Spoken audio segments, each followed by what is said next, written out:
The Lazy Tour of Two Idle Apprentices by Charles Dickens and Wilkie Collins. Chapter 2.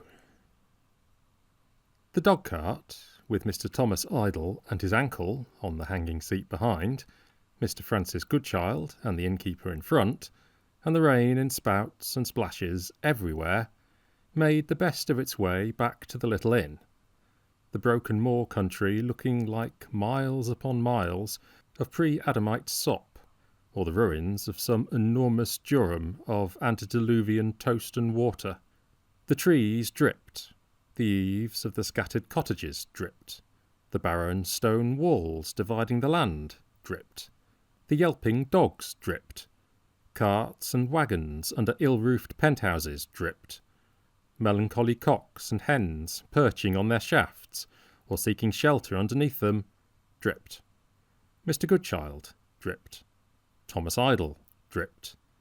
The innkeeper dripped. The mayor dripped. The vast curtains of mist and cloud passed before the shadowy forms of the hills, streamed water as they were drawn across the landscape. Down such steep pitches that the mare seemed to be trotting on her head, and up such steep pitches that she seemed to have a supplementary leg in her tail. The dog-cart jolted and tilted back to the village. It was too wet for the women to look out. It was too wet even for the children to look out. All the doors and windows were closed, and the only sign of life or motion was in the rain-punctured puddles. Whisky and oil to Thomas Idle's ankle, and whisky without oil to Francis Goodchild's stomach, produced an agreeable change in the symptoms of both, soothing Mr. Idle's pain, which was sharp before, and sweetening Mr. Goodchild's temper, which was sweet before. Portmanteaus being then opened and clothes changed, Mr. Goodchild, through having no change of outer garments but broadcloth and velvet, suddenly became a magnificent portent in the innkeeper's house, a shining frontispiece to the fashions for the month, and a frightful anomaly in the Cumberland village.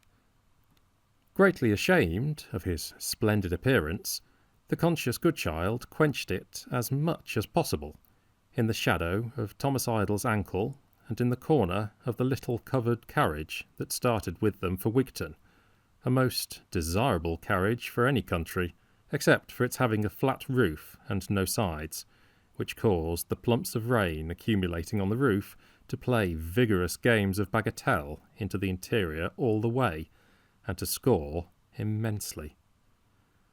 It was comfortable to see how the people coming back in open carts from Wigton Market made no more of the rain than if it were sunshine, how the Wigton policeman, taking a country walk of 6 miles, apparently for pleasure, in resplendent uniform, accepted saturation as his normal state, how clerks and schoolmasters in black loitered along the road without umbrellas, getting varnished at every step, how the Cumberland girls, coming out to look after the Cumberland cows, shook the rain from their eyelashes and laughed it away, and how the rain continued to fall upon all, as it only does fall in hill countries. Wigton Market was over, and its bare booths were smoking with rain all down the street. Mr. Thomas Idle, melodramatically carried to the inn's first floor, and laid upon 3 chairs, he should have had the sofa, if there had been one. Mr. Goodchild went to the window to take an observation of Wigton, and report what he saw to his disabled companion. Brother Francis, cried Thomas Idle, what do you see from the turret?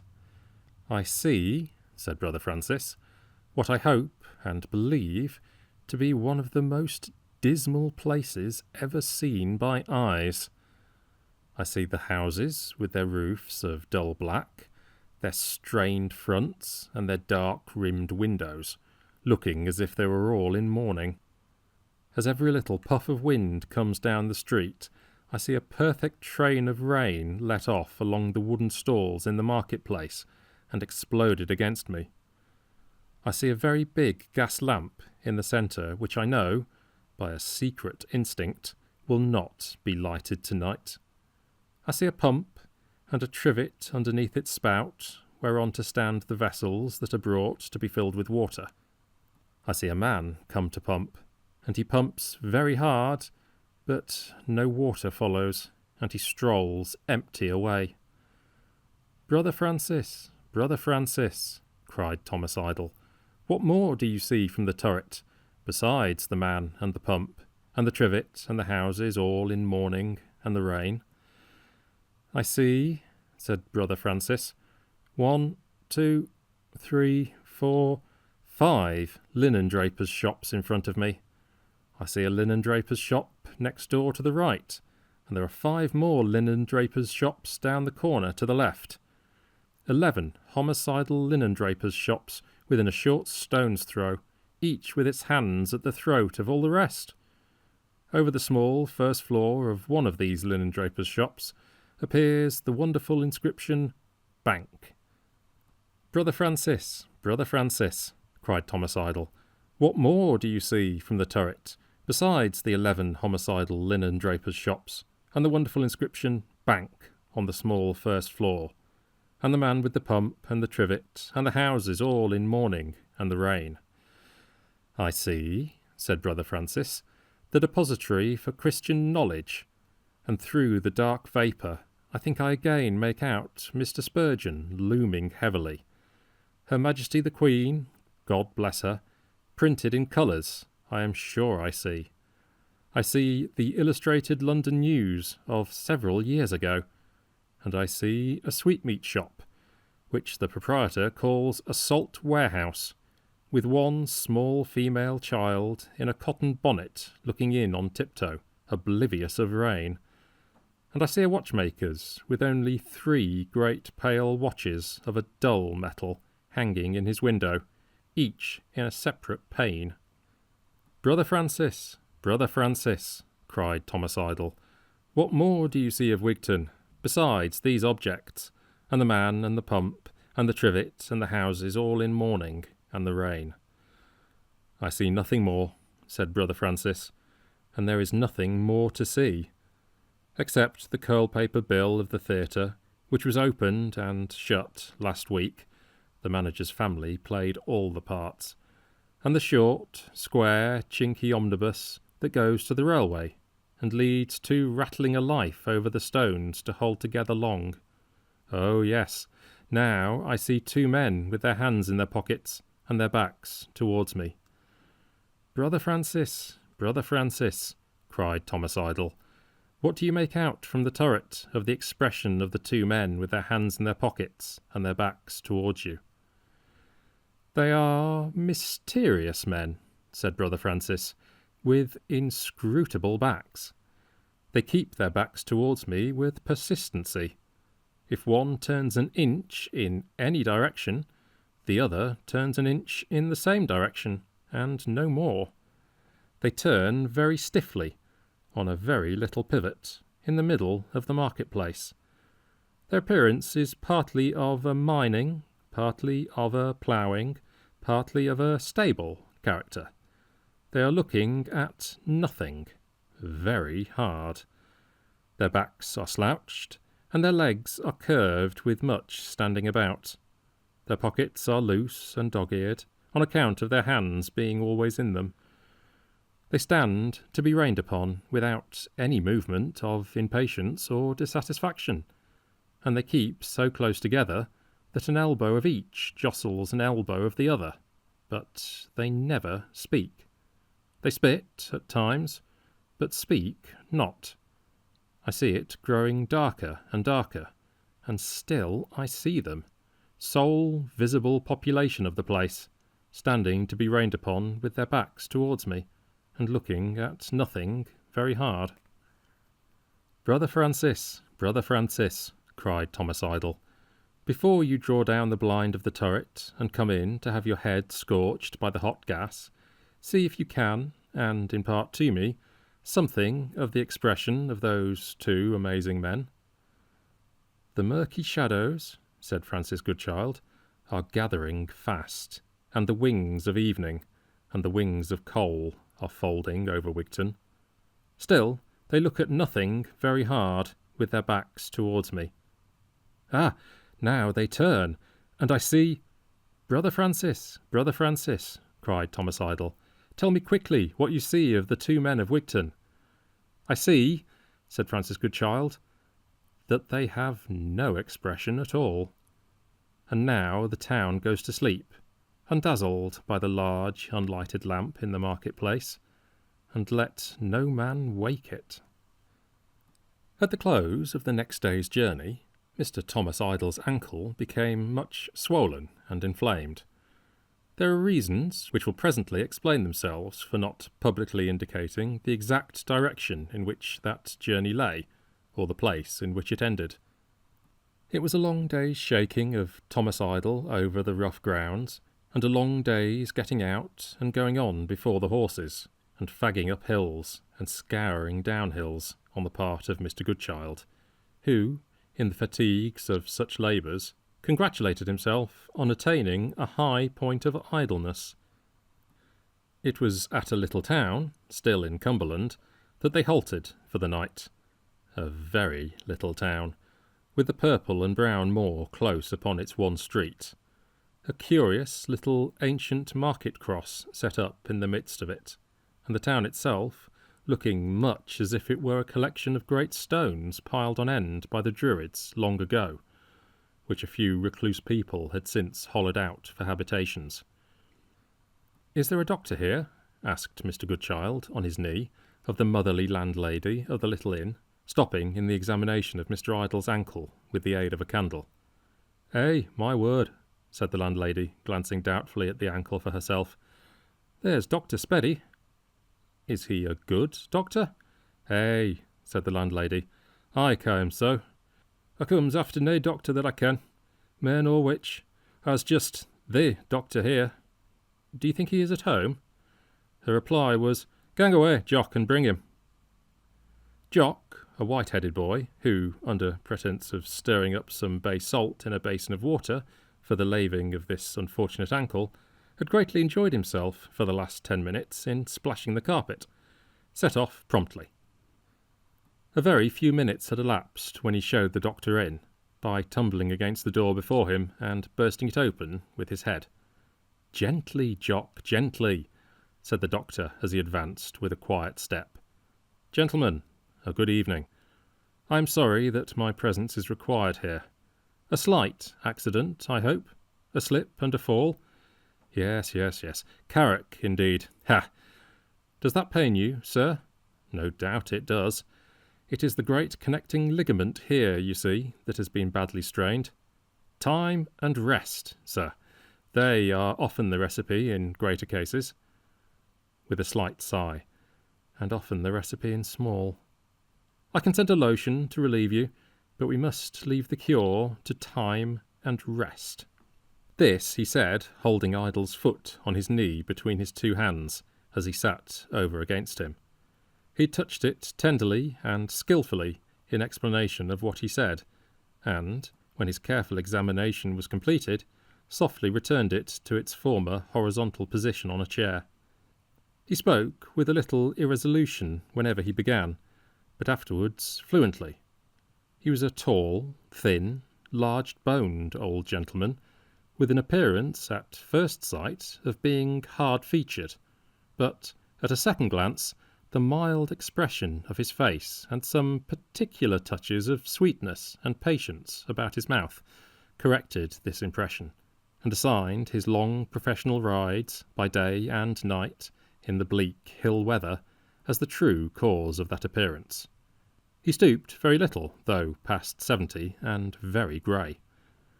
His dress was more like that of a clergyman than a country doctor, being a plain black suit, and a plain white neckerchief tied behind like a band. His black was the worse for wear, and there were darns in his coat, and his linen was a little frayed at the hems and edges. He might have been poor, it was likely enough in that out-of-the-way spot, or he might have been a little self-forgetful and eccentric. Anyone could have seen directly that he had neither wife nor child at home. He had a scholarly air with him, and that kind of considerate humanity towards others which claimed a gentle consideration for himself.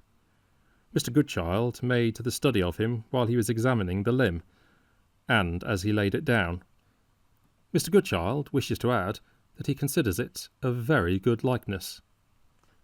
It came out, in the course of a little conversation, that Dr. Speddy was acquainted with some friends of Thomas Idle's, and had, when a young man, passed some years in Thomas Idle's birthplace on the other side of England. Certain idle labourers, the fruit of Mr. Goodchild's apprenticeship, also happened to be well known to him. The lazy travellers were thus placed on a more intimate footing with the doctor than the casual circumstances of the meeting would of themselves have established, and when Dr. Speddy rose to go home, remarking that he would send his assistant with the lotion, Francis Goodchild said that was unnecessary, for, by the doctor's leave, he would accompany him and bring it back. Having done nothing to fatigue himself for a full quarter of an hour, Francis began to fear that he was not in a state of idleness. Dr. Speddy politely assented to the proposition of Francis Goodchild, as it would give him the pleasure of enjoying a few more minutes of Mr. Goodchild's society than he could otherwise have hoped for, and they went out together into the village street. The rain had nearly ceased. The clouds had broken before a cool wind from the north-east, and stars were shining from the peaceful heights beyond them. Dr. Speddy's house was the last house in the place. Beyond it lay the moor, all dark and lonesome. The wind moaned in a low, dull, shivering manner round the little garden, like a houseless creature that knew the winter was coming. It was exceedingly wild and solitary. "Roses," said the doctor, when Goodchild touched some wet leaves overhanging the stone porch, "but they get cut to pieces." The doctor opened the door with a key he carried, and led the way into a low but pretty ample hall with rooms on either side. The door to one of these stood open, and the doctor entered it with a word of welcome to his guest. It, too, was a low room, half surgery and half parlour, with shelves of books and bottles against the walls, which were of a very dark hue. There was a fire in the grate, the night being damp and chill. Leaning against the chimney-piece, looking down into it, stood the doctor's assistant, a man of a most remarkable appearance, much older than Mr. Goodchild had expected, for he was at least 52, but that was nothing. What was startling in him was his remarkable paleness. His large black eyes, his sunken cheeks, his long and heavy iron grey hair, his wasted hands, and even the attenuation of his figure, were at first forgotten in his extraordinary pallor. There was no vestige of colour in the man. When he turned his face, Francis Goodchild started as if a stone figure had looked round at him. "Mr. Lorne," said the doctor, "Mr. Goodchild." The assistant, in a distraught way, as if he had forgotten something, as if he had forgotten everything, even to his own name and himself, acknowledged the visitor's presence, and stepped further back into the shadow of the wall behind him. But he was so pale that his face stood out in relief against the dark wall, and really could not be hidden so. "Mr. Goodchild's friend has met with accident, Lorne," said Dr. Speddy. "We want the lotion for a bad sprain." A pause. "My dear fellow, you are more than usually absent tonight. The lotion for a bad sprain?" "Ah, yes, directly." He was evidently relieved to turn away, and to take his white face and his wild eyes to a table in a recess among the bottles. But, though he stood there, compounding the lotion with his back towards them, Goodchild could not, for many moments, withdraw his gaze from the man. When he at length did so, he found the doctor observing him, with some trouble in his face. "He is absent," explained the doctor in a low voice. "Always absent. Very absent." "Is he ill?" "No, not ill." "Unhappy?" "I have my suspicions that he was," assented the doctor. "Once." Francis Goodchild could not but observe that the doctor accompanied these words with a benignant and protecting glance at their subject, in which there was much of the expression with which an attached father might have looked at a heavily afflicted son. Yet that they were not father and son must have been plain to most eyes. The assistant, on the other hand, turning presently to ask the doctor some question, looked at him with a wan smile, as if he were his whole reliance and sustainment in life. It was in vain for the doctor, in his easy chair, to try to lead the mind of Mr. Goodchild in the opposite easy chair, away from what was before him. Let Mr. Goodchild do what he would to follow the doctor, his eyes and thoughts reverted to the assistant. The doctor soon perceived it, and, after falling silent, and musing in a little perplexity, said, "Lorne, my dear doctor, would you go to the inn and apply that lotion? You will show the best way of applying it, far better than Mr. Goodchild can." "With pleasure." The assistant took his hat and passed like a shadow to the door. "Lorne," said the doctor, calling after him. He returned. "Mr. Goodchild will keep me company till you come back home. Don't hurry. Excuse me calling you back." "It is not," said the assistant with his former smile, "the first time you have called me back, dear doctor." With those words he went away. "Mr. Goodchild," said Dr. Speddy in a low voice, and with his former troubled expression of face, "I have seen that your attention has been concentrated on my friend. He fascinates me. I must apologize to you, but he has quite bewildered and mastered me. I find that a lonely existence and a long secret," said the doctor, drawing his chair a little nearer to Mr. Goodchild's, "become, in the course of time, very heavy. I will tell you something. You may make what use you will of it under fictitious names. I know I may trust you. I am the more inclined to confidence tonight, through having been unexpectedly led back, by the current of our conversation at the inn, to scenes in my early life. Will you please to draw a little nearer?"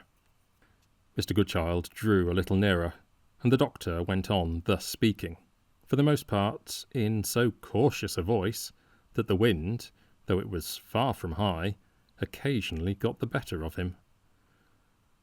When this present 19th century was younger by a good many years than it is now, a certain friend of mine, named Arthur Holliday, happened to arrive in the town of Doncaster, exactly in the middle of a race week, or, in other words, in the middle of the month of September. He was one of those reckless, rattle-pated, open-hearted and open-mouthed young gentlemen who possesses the gift of familiarity in its highest perfection, and who scramble carelessly along the journey of life, making friends, as the phrase is, wherever they go. His father was a rich manufacturer, and had bought landed property enough in one of the Midland counties to make all the born squires in his neighbourhood thoroughly envious of him. Arthur was his only son, possessor in prospect of the great estate and the great business after his father's death, well supplied with money, and not too rigidly looked after during his father's lifetime. Report, or scandal, whichever you please, said that the old gentleman had been rather wild in his youthful days, and that, unlike most parents, he was not disposed to be violently indignant when he found that his son took after him. This may be true or not. I myself only knew the elder Mr. Holliday when he was getting on in years, and then he was as quiet and as respectable a gentleman as ever I met with.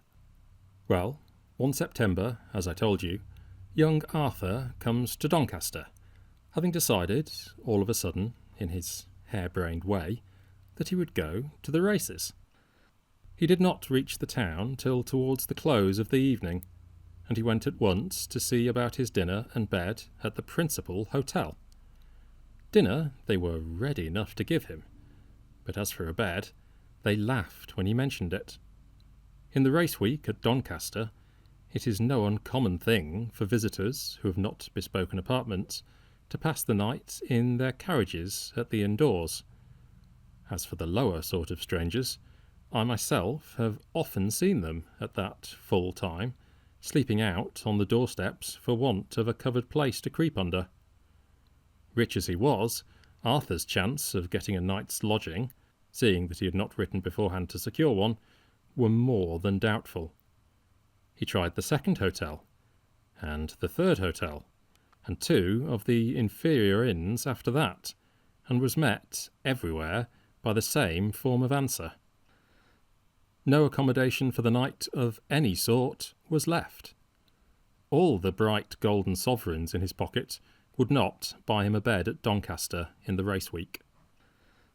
To a young fellow of Arthur's temperament, the novelty of being turned away into the street, like a penniless vagabond, at every house where he asked for a lodging, presented itself in the light of a new and highly amusing piece of experience.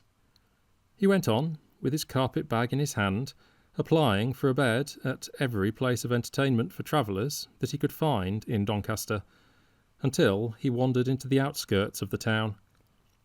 By this time, the last glimmer of twilight had faded out. The moon was rising dimly in a mist. The wind was getting cold. The clouds were gathering heavily, and there was every prospect that it was soon going to rain. The look of the night had rather a lowering effect on young Holliday's good spirits.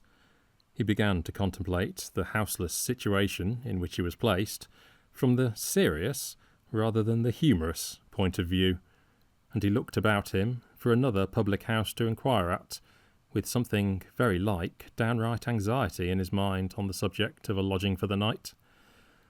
The suburban part of the town, towards which he had now strayed, was hardly lighted at all, and he could see nothing of the houses as he passed them, except that they got progressively smaller and dirtier the farther he went. Down the winding road before him shone the dull gleam of an oil lamp, the one faint, lonely light that struggled ineffectually with the foggy darkness all round him. He resolved to go on as far as this lamp, and then, if it showed him nothing in the shape of an inn, to return to the central part of the town, and to try if he could not at least secure a chair to sit down on through the night at one of the principal hotels. As he got near the lamp, he heard voices, and, walking close under it, found that it lighted the entrance to a narrow court, on the wall of which was painted a long hand in faded flesh colour, pointing with a lean forefinger to this inscription: "The 2 Robins." Arthur turned into the court without hesitation, to see what the 2 Robins could do for him. 4 or 5 men were standing together round the door of the house, which was at the bottom of the court, facing the entrance from the street. The men were all listening to one man, better dressed than the rest, who was telling his audience something in a low voice, in which they were apparently very much interested. On entering the passage, Arthur was passed by a stranger with a knapsack in his hand, who was evidently leaving the house. "No," said the traveller with the knapsack, turning round and addressing himself cheerfully to a fat, sly-looking, bald-headed man with a dirty white apron on, who had followed him down the passage. "No, Mr. Landlord, I'm not easily scared by trifles, but I don't mind confessing that I can't quite stand that." It occurred to young Holliday, the moment he heard these words, that the stranger had been asked an exorbitant price for a bed at the 2 Robins, and that he was unable or unwilling to pay it. The moment his back was turned, Arthur, comfortably conscious of his own well-filled pockets, addressed himself in a great hurry, for fear any other benighted traveller should slip in and forestall him, to the sly-looking landlord with the dirty apron and the bald head. "If you have got a bed to let," he said, "and if that gentleman who has just gone out won't pay your price for it, I will." The sly landlord looked hard at Arthur. "Will you, sir?" he asked, in a meditative, doubtful way. "Name your price," said young Holliday, thinking that the landlord's hesitation sprang from some boorish distrust of him. "Name your price, and I'll give you the money at once, if you like." "Are you game for 5 shillings?" inquired the landlord, rubbing his stubbly double chin and looking up thoughtfully at the ceiling above him. Arthur nearly laughed in the man's face, but thinking it prudent to control himself, offered the 5 shillings as seriously as he could. The sly landlord held out his hand, then suddenly drew it back again. "You're acting all fair and above board by me," he said, "and, before I take your money, I'll do the same by you. Look here, this is how it stands. You can have a bed, all to yourself, for 5 shillings, but you can't have more than a half share of the room it stands in. Do you see what I mean, young gentleman?" "Of course I do," returned Arthur, a little irritably. "You mean that it is a double-bedded room, and that one of the beds is occupied?" The landlord nodded his head, and rubbed his double chin harder than ever. Arthur hesitated, and mechanically moved back a step or two towards the door. The idea of sleeping in the same room with a total stranger did not present an attractive prospect to him.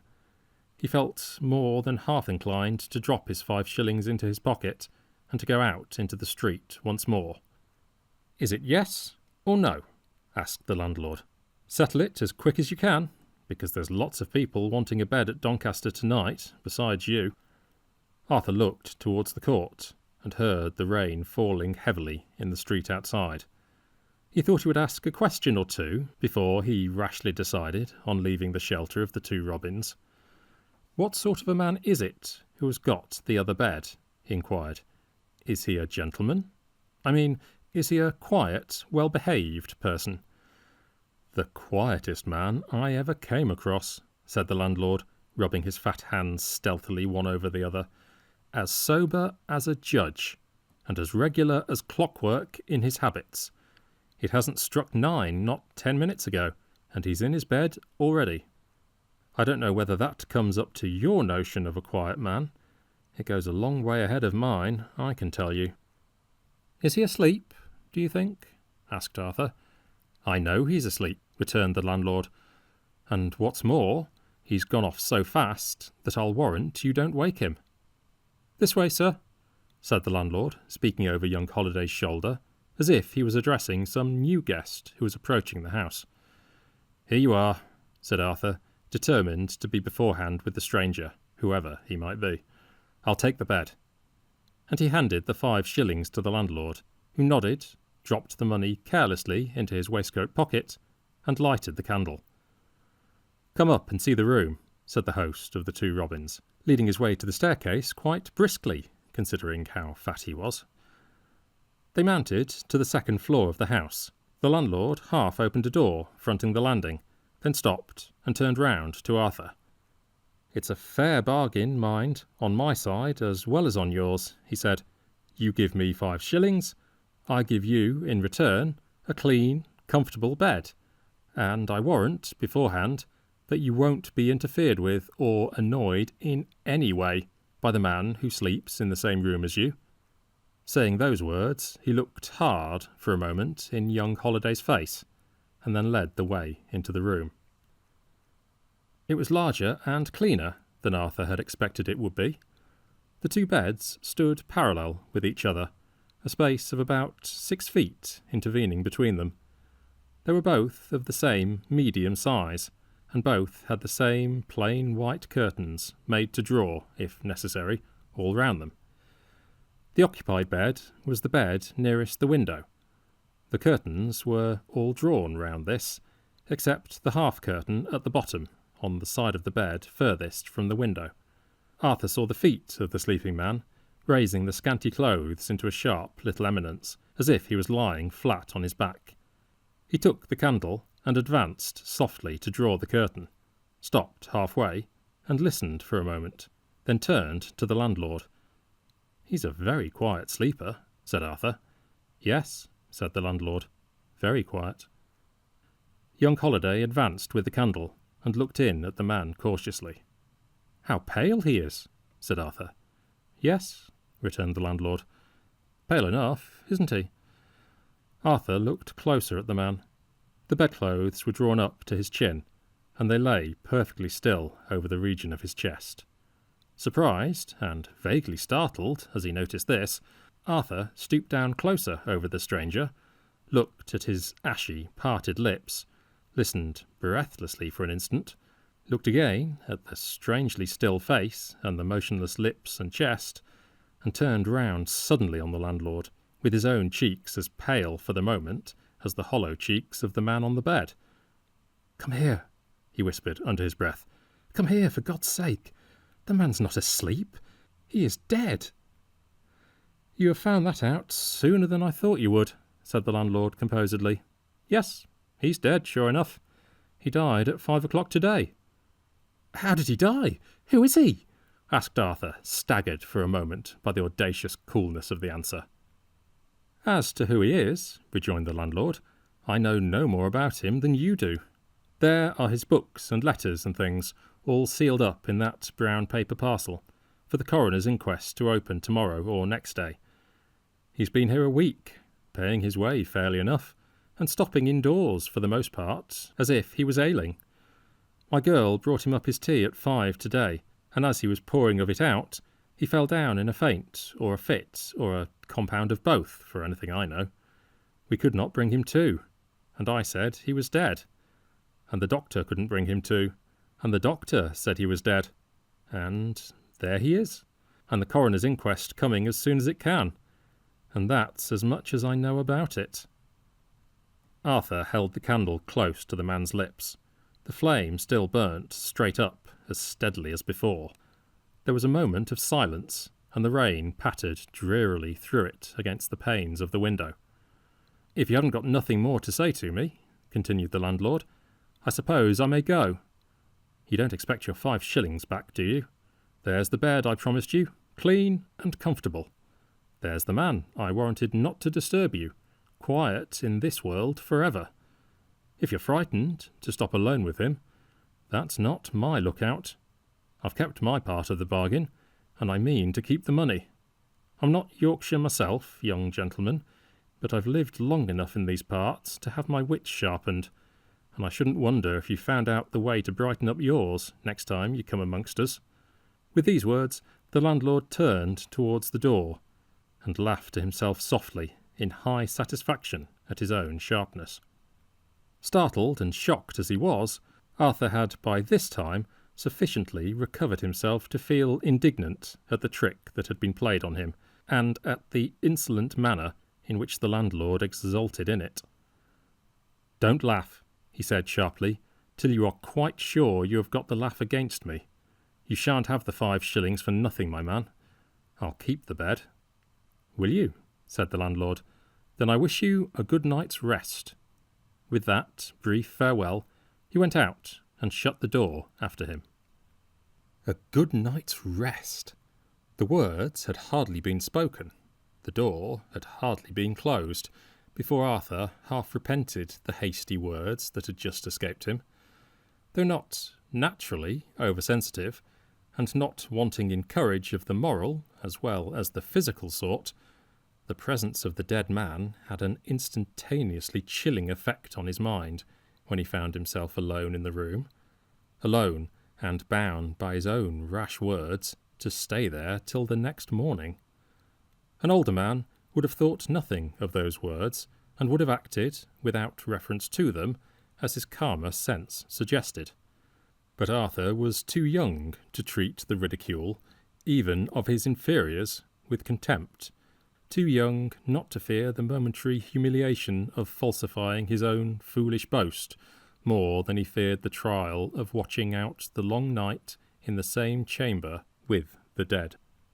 "It is but a few hours," he thought to himself, "and I can get away the first thing in the morning." He was looking towards the occupied bed as that idea passed through his mind, and the sharp, angular eminence made in the clothes by the dead man's upturned feet again caught his eye.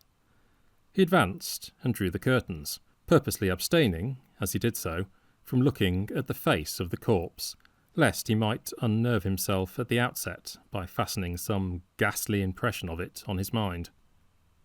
He drew the curtain very gently and sighed involuntarily as he closed it. "Poor fellow," he said, almost as sadly as if he had known the man. "Ah, poor fellow." He went, next, to the window. The night was black, and he could see nothing from it. The rain still pattered heavily against the glass.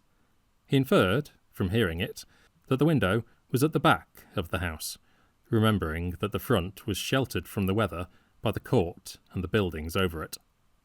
When he was still standing at the window, for even the dreary rain was a relief because of the sound it made, a relief also because it moved and had some faint suggestion, in consequence, of life and companionship in it. While he was standing at the window and looking vacantly into the black darkness outside, he heard a distant church clock strike 10. Only 10! How was he to pass the time till the house was astir the next morning? Under any other circumstances, he would have gone down to the public-house parlour, would have called for his grog, and would have laughed and talked with the company assembled as familiarly as if he had known them all his life. But the very thought of whiling away the time in this manner was distasteful to him. The new situation in which he was placed seemed to have altered him to himself already. Thus far, his life had been the common, trifling, prosaic, surface life of a prosperous young man, with no troubles to conquer and no trials to face. He had lost no relation whom he loved, no friend whom he treasured. Till this night, what share he had of the immortal inheritance that is divided amongst us all had laid dormant within him. Till this night, death and he had not once met, even in thought. He took a few turns up and down the room, then stopped. The noise made by his boots on the poorly carpeted floor jarred on his ear. He hesitated a little, and ended by taking the boots off and walking backwards and forwards noiselessly. All desire to sleep or to rest had left him. The bare thought of lying down on the unoccupied bed instantly drew the picture on his mind of a dreadful mimicry of the position of the dead man. Who was he? What was the story of his past life? Poor he must have been, or he would not have stopped at such a place as the Two Robins Inn, and weakened, probably, by long illness, or he could hardly have died in the manner in which the landlord had described. Poor, ill, lonely, dead in a strange place, dead with nobody but a stranger to pity him. A sad story, truly, on the mere face of it, a very sad story. While these thoughts were passing through his mind, he had stopped insensibly at the window, close to which stood the foot of the bed with the closed curtains. At first he looked at it absently. Then he became conscious that his eyes were fixed on it. And then a perverse desire took possession of him, to do the very thing which he had resolved not to do up to this time, to look at the dead man. He stretched out his hand towards the curtains, but checked himself in the very act of undrawing them, turned his back sharply on the bed, and walked towards the chimney-piece to see what things were placed on it, and to try if he could keep the dead man out of his mind in that way. There was a pewter inkstand on the chimney-piece, with some mildewed remains of ink in the bottle. There were 2 coarse china ornaments of the commonest kind, and there was a square of embossed card, dirty and fly-blown, with a collection of wretched riddles printed on it, in all sorts of zigzag directions, and in variously coloured inks. He took the card and went away to read it to the table on which the candle was placed, sitting down with his back resolutely turned to the curtained bed. He read the first riddle, the second, the third, all in one corner of the card, then turned it round impatiently to look at another. Before he could begin reading the riddles printed here, the sound of the church clock stopped him. 11. He had got through an hour of the time in the room with the dead man. Once more he looked at the card. It was not easy to make out the letters printed on it, in consequence of the dimness of the light which the landlord had left him. A common tallow candle, furnished with a pair of heavy, old-fashioned steel snuffers. Up to this time, his mind had been too much occupied to think of the light. He had left the wick of the candle unsnuffed, till it had risen higher than the flame, and had burnt into an odd penthouse shape at the top, from which morsels of the charred cotton fell off, from time to time, in little flakes. He took up the snuffers now, and trimmed the wick. The light brightened directly, and the room became less dismal. Again he returned to the riddles, reading them doggedly and resolutely, now in one corner of the card, now in another. All his efforts, however, could not fix his attention on them. He pursued his occupation mechanically, deriving no sort of impression from what he was reading. It was as if a shadow from the curtained bed had got between his mind and the gaily printed letters, a shadow that nothing could dispel. At last he gave up the struggle and threw the card from him impatiently, and took to walking softly up and down the room again. The dead man, the dead man, the hidden dead man on the bed. There was the one persistent idea still haunting him. Hidden? Was it only the body being there, or was it the body being there concealed that was preying on his mind? He stopped at the window, with that doubt in him, once more listening to the pattening rain, once more looking out into the black darkness. Still the dead man.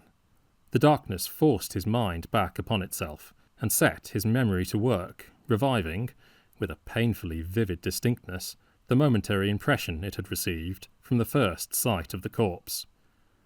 Before long, the face seemed to be hovering out in the middle of the darkness, confronting him through the window, with the paleness whiter, with the dreadful dull line of light between the imperfectly closed eyelids broader than he had seen it, with the parted lips slowly dropping farther and farther away from each other, with the features growing larger and moving closer, till they seemed to fill the window and to silence the rain and to shut out the night. The sound of a voice, shouting below stairs, woke him suddenly from the dream of his own distempered fancy. He recognised it as the voice of the landlord. "Shut up at 12, Ben," he heard it say. "I'm off to bed." He wiped away the damp that had gathered on his forehead, reasoned with himself for a little while, and resolved to shake his mind free of the ghastly counterfeit which still clung to it, by forcing himself to confront, if it was only for a moment, the solemn reality. Without allowing himself an instant to hesitate, he parted the curtains at the foot of the bed and looked through. There was a sad, peaceful white face, with the awful mystery of stillness on it, laid back upon the pillow. No stir, no change there. He only looked at it for a moment before he closed the curtains again. But that moment steadied him, calmed him, restored him, mind and body, to himself. He returned to his old occupation of walking up and down the room, persevering in it, this time, till the clock struck again. 12. As the sound of the clock bell died away, it was succeeded by the confused noise, downstairs, of the drinkers in the tap-room leaving the house. The next sound, after an interval of silence, was caused by the barring of the door and the closing of the shutters at the back of the inn. Then the silence followed again, and was disturbed no more. He was alone now, absolutely, utterly alone with the dead man, till the next morning. The wick of the candle wanted trimming again. He took up the snuffers, but paused suddenly on the very point of using them, and looked attentively at the candle, then back over his shoulder at the curtained bed, then again at the candle. It had been lighted, for the first time, to show him the way upstairs, and 3 parts of it, at least, were already consumed. In another hour it would be burnt out. In another hour, unless he called at once to the man who had shut up the inn for a fresh candle, he would be left in the dark. Strongly as his mind had been affected since he had entered his room, his unreasonable dread of encountering ridicule and of exposing his courage to suspicion had not altogether lost its influence over him, even yet. He lingered irresolutely by the table, waiting till he could prevail on himself to open the door and call, from the landing, to the man who had shut up the inn. In his present hesitating frame of mind, it was a kind of relief to gain a few moments only by engaging in the trifling occupation of snuffing the candle. His hand trembled a little, and the snuffers were heavy and awkward to use.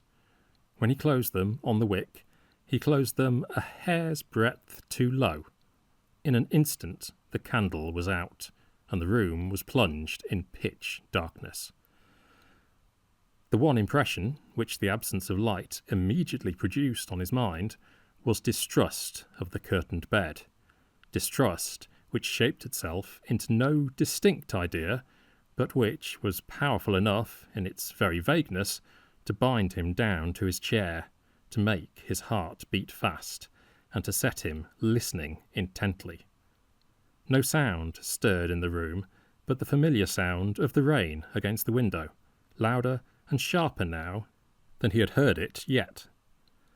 Still the vague distrust, the inexpressible dread possessed him and kept him to his chair. He had put his carpet-bag on the table when he first entered the room, and he now took the key from his pocket, reached out his hand softly, opened the bag, and groped in it for his travelling writing-case, in which he knew that there was a small store of matches. When he had got one of the matches, he waited before he struck it on the coarse wooden table, and listened intently again, without knowing why. Still there was no sound in the room but the steady, ceaseless, rattling sound of the rain. He lighted the candle again, without another moment of delay, and, on the instant of its burning up, the first object in the room that his eyes sought for was the curtained bed. Just before the light had been put out, he had looked in that direction, and had seen no change, no disarrangement of any sort in the folds of the closely drawn curtains. When he looked at the bed now, he saw, hanging over the side of it, a long, white hand. It lay perfectly motionless, midway on the side of the bed, where the curtain at the head and the curtain at the foot met. Nothing more was visible. The clinging curtains hid everything but the long white hand. He stood looking at it, unable to stir, unable to call out, feeling nothing, knowing nothing, every faculty he possessed gathered up and lost in the one seeing faculty. How long that first panic held him he never could tell afterwards. It might have been only for a moment. It might have been for many minutes together. How he got to the bed, whether he ran to it headlong, or whether he approached it slowly, how he wrought himself up to unclose the curtains and look in, he never has remembered, and never will remember to his dying day. It is enough that he did go to the bed, and that he did look inside the curtains. The man had moved. One of his arms was outside the clothes. His face was turned a little on the pillow. His eyelids were wide open. Changed as to position, and as to one of the features, the face was, otherwise, fearfully and wonderfully unaltered. The dead paleness and the dead quiet were on it still. One glance showed Arthur this, one glance before he flew breathlessly to the door and alarmed the house. The man whom the landlord called Ben was the first to appear on the stairs. In 3 words, Arthur told him what had happened, and sent him for the nearest doctor. I, who tell you this story, was then staying with a medical friend of mine in practice at Doncaster, taking care of his patients for him during his absence in London, and I, for the time being, was the nearest doctor. They had sent for me from the inn when the stranger was taken ill in the afternoon, but I was not at home, and medical assistance was sought for elsewhere. When the man from the 2 Robins rang the night bell, I was just thinking of going to bed. Naturally enough, I did not believe a word of his story about a dead man who had come to life again. However, I put on my hat, armed myself with 1 or 2 bottles of restorative medicine, and ran to the inn, expecting to find nothing more remarkable, when I got there, than a patient in a fit. My surprise at finding that the man had spoken the literal truth was almost, if not quite, equalled by my astonishment at finding myself face to face with Arthur Holliday as soon as I entered the bedroom. It was no time then for giving or seeking explanations. We just shook hands amazedly, and then I ordered everybody but Arthur out of the room and hurried to the man on the bed. The kitchen fire had not been long out. There was plenty of hot water in the boiler, and plenty of flannel to be had. With these, with my medicines, and with such help as Arthur could render under my direction, I dragged the man, literally, out of the jaws of death. In less than an hour from the time when I had been called in, he was alive and talking in the bed on which he had been laid out to wait for the coroner's inquest. You will naturally ask me what had been the matter with him, and I might treat you, in reply, to a long theory, plentifully sprinkled with what the children call hard words. I prefer telling you that, in this case, cause and effect could not be satisfactorily joined together by any theory whatever. There are mysteries in life, and the condition of it, which human science has not fathomed yet, and I candidly confess to you that, in bringing that man back to existence, I was, morally speaking, groping haphazard in the dark. I know, from the testimony of the doctor who attended him in the afternoon, that the vital machinery, so far as its action is appreciable by our senses, had, in this case, unquestionably stopped. And I am equally certain, seeing that I recovered him, that the vital principle was not extinct. When I add that he had suffered from a long and complicated illness, and that his whole nervous system was utterly deranged, I've told you all I really know of the physical condition of my dead-alive patient at the Two Robins Inn. When he came to, as the phrase goes, he was a startling object to look at, with his colourless face, his sunken cheeks, his wild black eyes, and his long black hair. The first question he asked me about himself, when he could speak, made me suspect that I'd been called in to a man in my own profession. I mentioned to him my surmise, and he told me that I was right. He said he had come last from Paris, where he had been attached to a hospital, that he had lately returned to England, on his way to Edinburgh, to continue his studies, that he had been taken ill on the journey, and that he had stopped to rest and recover himself at Doncaster. He did not add a word about his name or who he was, and, of course, I did not question him on the subject. All I inquired, when he ceased speaking, was what branch of the profession he intended to follow. Any branch, he said bitterly, which will put bread into the mouth of a poor man. At this, Arthur, who had been hitherto watching him in silent curiosity, burst out impetuously in his usual good-humoured way. "My dear fellow!" Everybody was my dear fellow with Arthur. "Now you've come to life again, don't begin by being downhearted about your prospects. I'll answer for it. I can help you to some capital thing in the medical line. Or, if I can't, I know my father can." The medical student looked at him steadily. "Thank you," he said coldly, then added, "May I ask who your father is?" "He's well enough known all about this part of the country," replied Arthur. "He's a great manufacturer, and his name is Holliday." My hand was on the man's wrist during this brief conversation.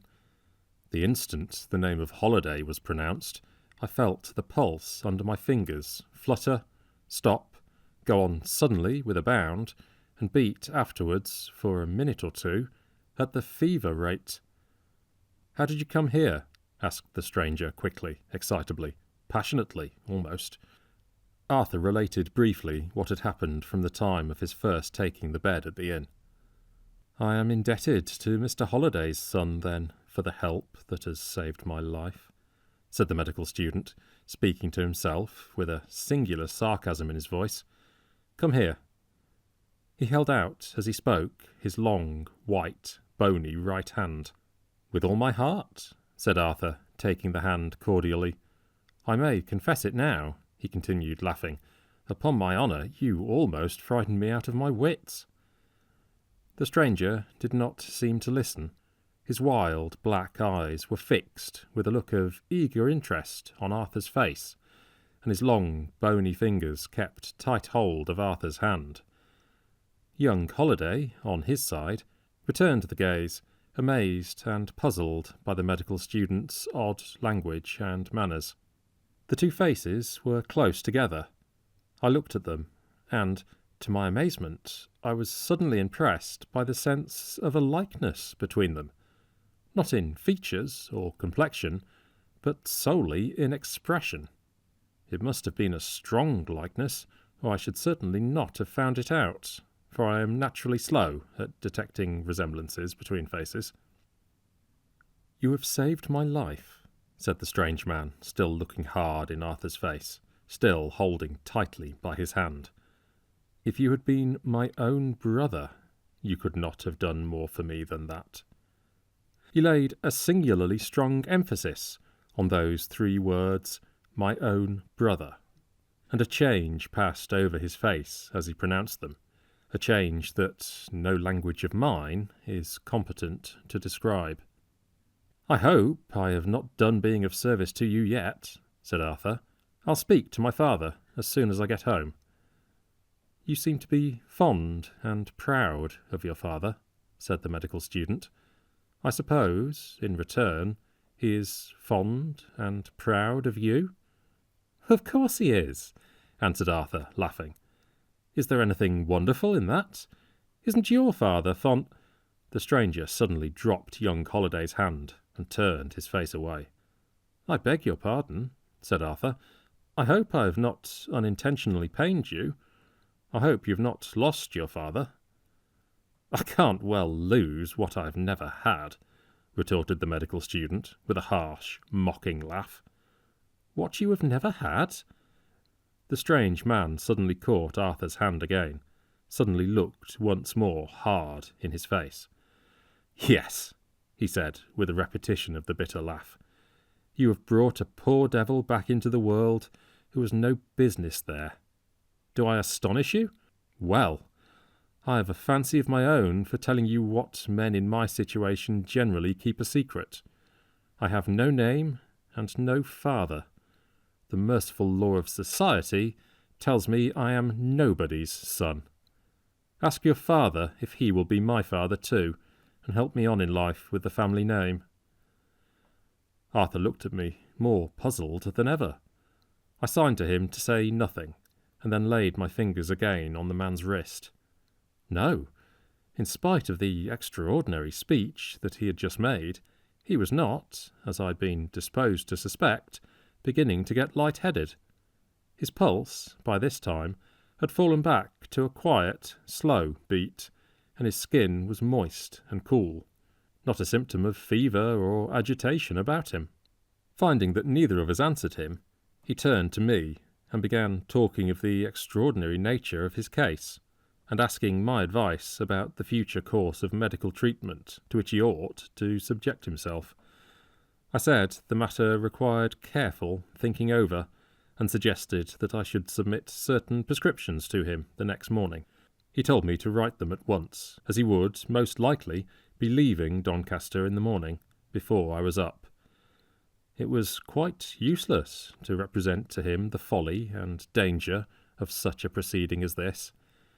He heard me politely and patiently, but held to his resolution, without offering any reasons or any explanations, and repeated to me that if I wished to give him a chance of seeing my prescription, I must write it at once. Hearing this, Arthur volunteered the loan of a travelling writing case, which, he said, he had with him, and, bringing it to the bed, shook the notepaper out of the pocket of the case forthwith in his usual careless way. With the paper, there fell out on the counterpane of the bed a small packet of sticking plaster and a little watercolour drawing of a landscape. The medical student took up the drawing and looked at it. His eye fell on some initials neatly written in cipher in one corner. He started and trembled. His pale face grew whiter than ever. His wild black eyes turned on Arthur and looked through and through him. "A pretty drawing," he said in a remarkably quiet tone of voice. "Ah, and done by such a pretty girl," said Arthur. "Oh, such a pretty girl. I wish it was not a landscape. I wish it was a portrait of her." "You admire her very much?"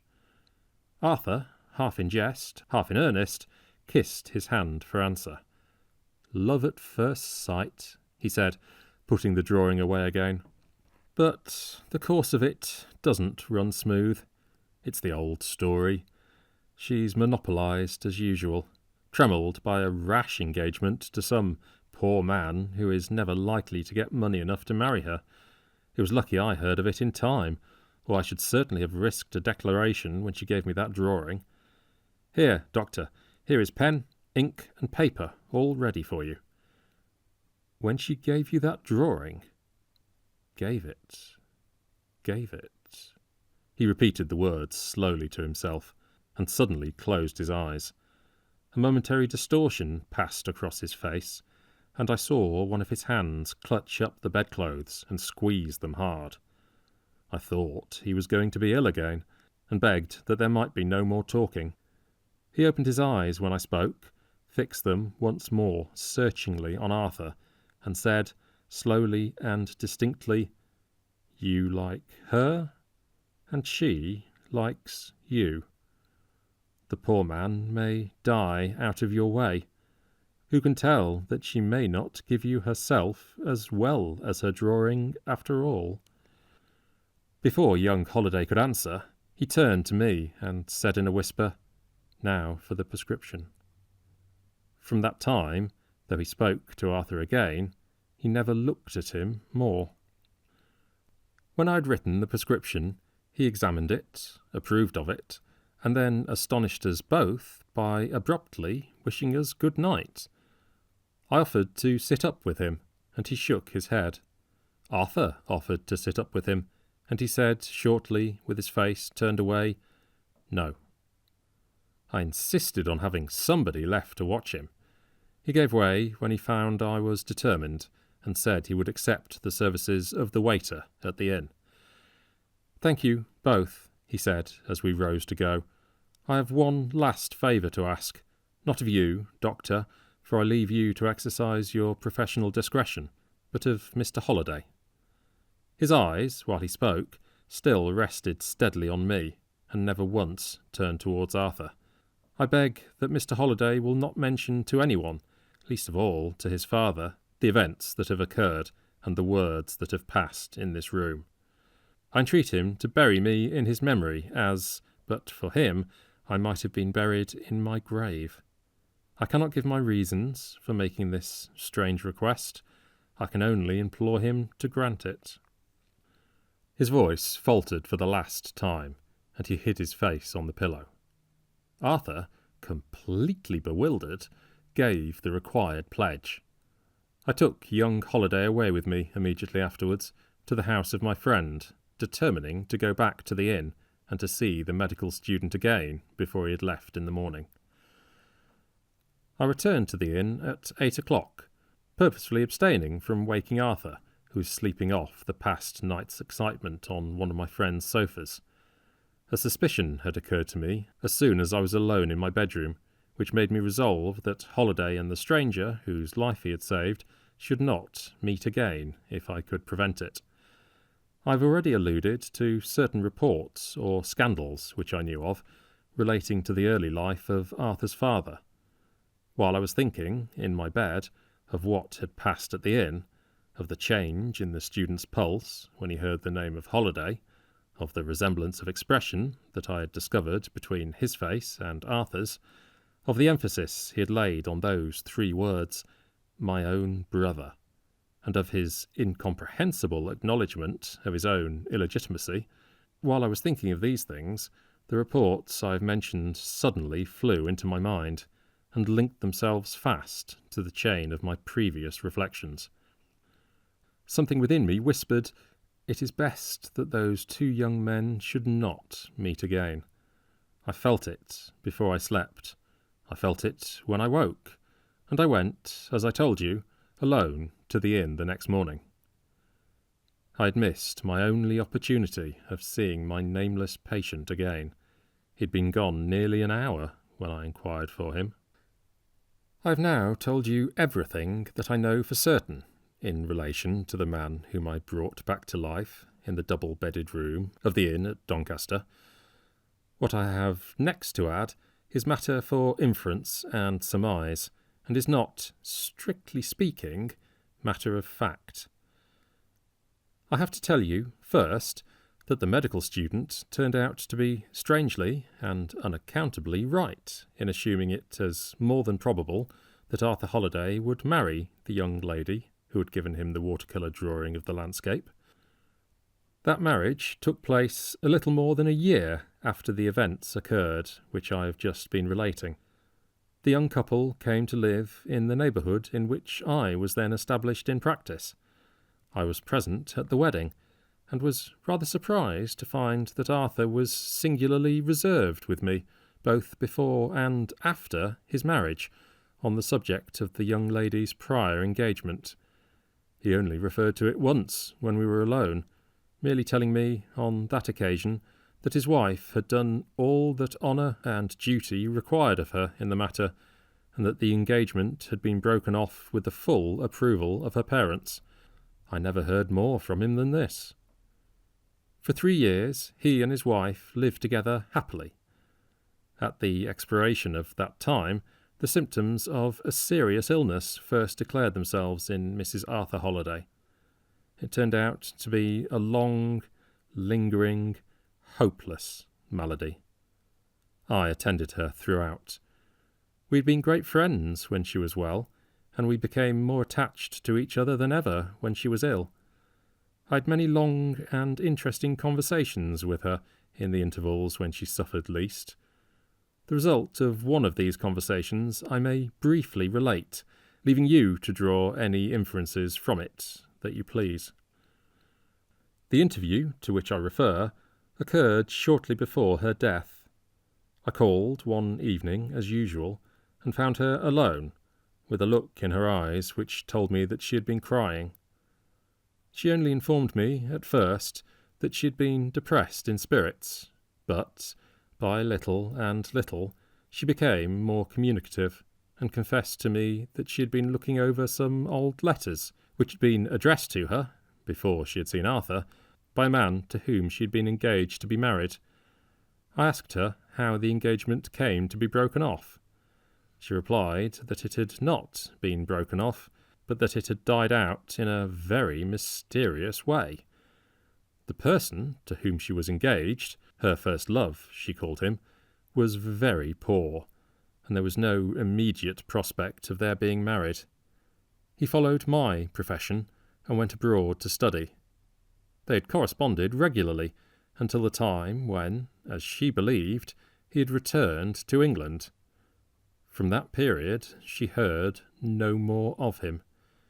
He was of a fretful, sensitive temperament, and she feared that she might have inadvertently done or said something that offended him. However that might be, he had never written to her again, and, after waiting a year, she had married Arthur. I asked when the first estrangement had begun, and found that the time at which she ceased to hear anything of her first lover exactly corresponded with the time at which I had been called in to my mysterious patient at the 2 Robins Inn. A fortnight after that conversation, she died. In course of time, Arthur married again. Of late years, he has lived principally in London, and I have seen little or nothing of him. I have many years to pass over before I can approach to anything like a conclusion of this fragmentary narrative, and even when that later period is reached, the little that I have to say will not occupy your attention for more than a few minutes. Between 6 and 7 years ago, the gentleman to whom I introduced you in this room came to me with good professional recommendations to fill the position of my assistant. We met not like strangers, but like friends, the only difference between us being that I was very much surprised to see him, and that he did not appear to be at all surprised to see me. If he was my son or my brother, I believe he could not be fonder of me than he is. But he has never volunteered any confidences since he had been here on the subject of his past life. I saw something that was familiar to me in his face when we first met, and yet it was also something that suggested the idea of change. I had a notion once that my patient at the inn might be a natural son of Mr. Holliday's.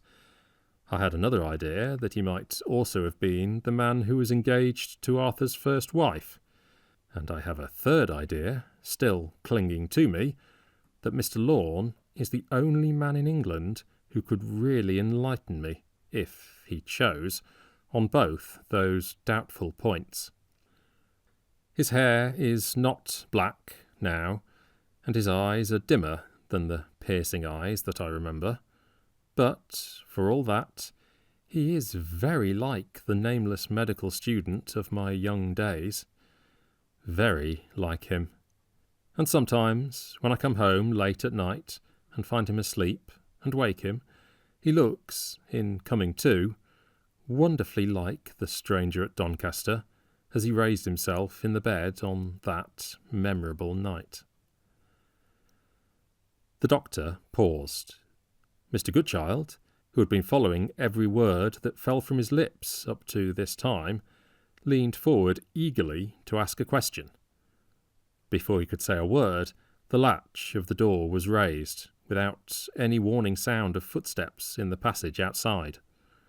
A long, white, bony hand appeared through the opening, gently pushing the door, which was prevented from working freely on its hinges by a fold in the carpet under it. "That hand! Look at that hand, Doctor!" said Mr. Goodchild, touching him. At the same moment, the doctor looked at Mr. Goodchild and whispered to him significantly, "Hush, he has come back."